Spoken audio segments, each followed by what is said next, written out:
Shaykh, I feel I have a crush on somebody. How do I propose to that person?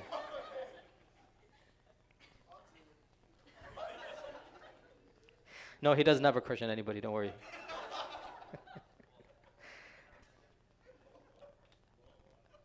So, to be more precise, I don't know if that person likes me back. That was the question. I was just humorous. Okay, this is a practical question. Listen, yeah, brothers and sisters, Allah make it easy to be in your age. I do not envy that aspect, Allah musta'an. Some practical elderly advice, okay? Let's get real here. First and foremost, you can quote me, having crushes is halal. It's okay. There's no sin in a crush. In fact, it is natural. And if you don't, then probably there's something wrong with you. It's okay to wish for a halal relationship. However, my sincere advice to all of you, never act on a crush without contemplation and planning. Never be impulsive because of a crush. First and foremost, are you the right age or not? If you have a crush at 14, 15, that's not the same as when you're 23, 24. Big difference, okay? So, are you the right age?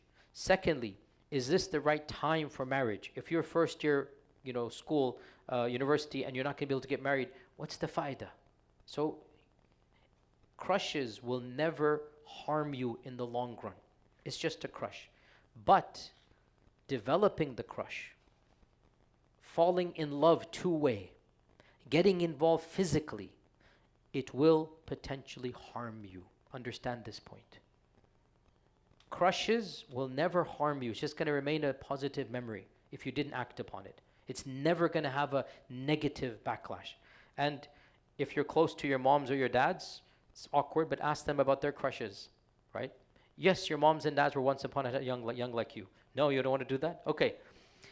Reason I'm saying is that it's so innocent, they might even tell you in front of your parents, like it's just an innocent memory. Yes, when I was in high school, there was a girl, whatever. My point is, the reason I'm saying this, it's so pure and innocent, they can even have this conversation with you with the spouse present. That's what I'm trying to say. It's so pure. If you keep it a memory and a feeling, no problem. If it happens and into a marriage, alhamdulillah. But so a crush is like a very soft fire. If you're going to pour gasoline, throw twigs on it, don't be surprised if it's going to burn you.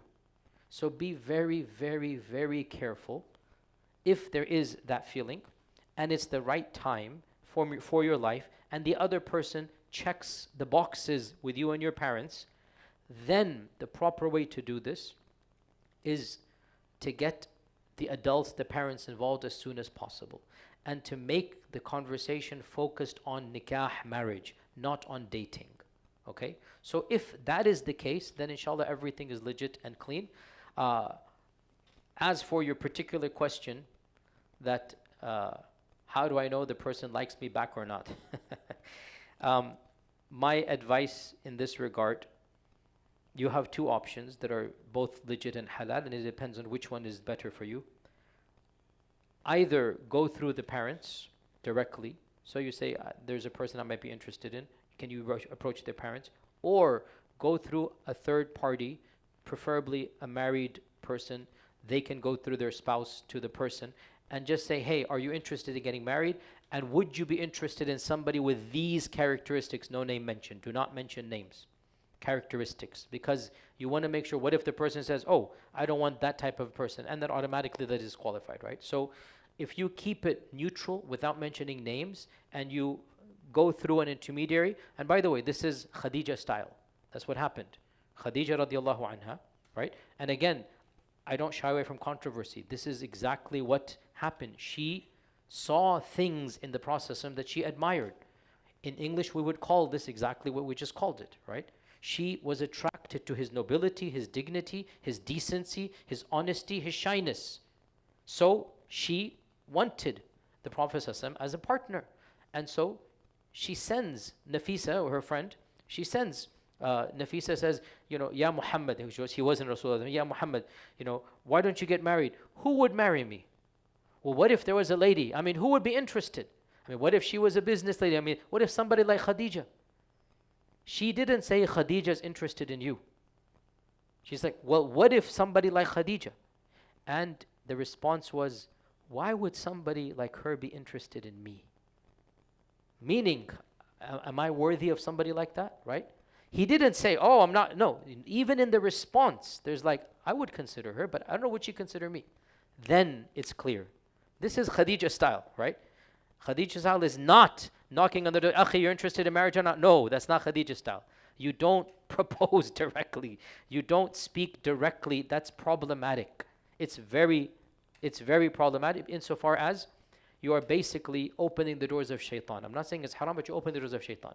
And it's not healthy. So again, keep it as public as possible, as neutral as possible, and involve the adults as soon as you can, and that is fine. Otherwise, you're opening up the door that will potentially be harmful for you.